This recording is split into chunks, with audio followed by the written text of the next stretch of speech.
কর্মসূচি চালু করতে বাধ্য হয়েছি। এ পর্যায়ে আপনাদের সামনে দু একটি কথা রাখছেন বাংলাদেশ জামায়াতে ইসলামী বাগা উপজেলা সংগঠন। 5ই আগস্টে এদের স্বাধীন হওয়ার পর থেকে ইউনিয়ন পরিষদে বিভিন্ন ধরনের অনিয়ম শুরু হয়েছে। বিভিন্ন জায়গায় কার্ডের নামে কার্ড বাণিজ্য শুরু হয়েছে, ভিজিটিং কার্ড সহ বিভিন্ন জায়গায় অনিয়ম শুরু হয়েছে। আমরা এর বিরুদ্ধে প্রতিক্রিয়া জানাচ্ছি, আমরা প্রতিবাদ জানাচ্ছি। এদেশে একটা সুস্থ একটা পরিবেশ চাই, দুর্নীতিমুক্ত পরিবেশ চাই, চাঁদাবাজিমুক্ত পরিবেশ চাই।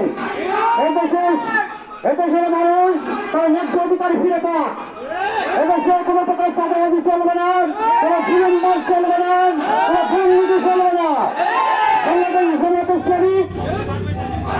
বাংলাদেশ জামায়াত ইসলামী এদেশের মানুষদের সামনে নিয়ে এর সমস্ত প্রতিবাদ জানাবে। বাংলাদেশ জামায়াত ইসলামী একটা সুশৃঙ্খল সংগঠন। বাংলাদেশ জামায়াত ইসলামী এদেশের নিয়মতান্ত্রিক গণতান্ত্রিক চাই, এদেশে একটা ইসলাম প্রতিষ্ঠিত করতে চাই। তাই যত প্রকার দুর্নীতি অনিয়ম এবং চাঁদাবাজি সহ সমস্ত কিছু বন্ধ করতে হবে।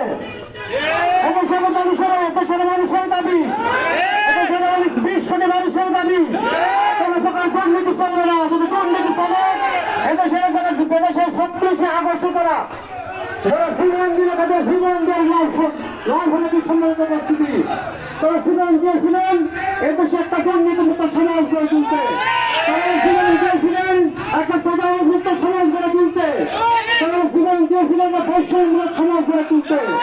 আমরা দেখতে পাচ্ছি তারা দেশ থেকে বিতাড়িত হয়েছে, নতুন ভাবে আবার চাঁদাবাজি চলছে, আবার দুর্নীতি চলছে, আবার অনিয়ম চলছে। তাই আসুন আমরা ঐক্যবদ্ধ ভাবে ভারতবাসী একতাবদ্ধ ভাবে সকল প্রকার দুর্নীতি, চাঁদাবাজ, জুলুমবাজ মুক্ত করে ইউনিয়ন পরিষদকে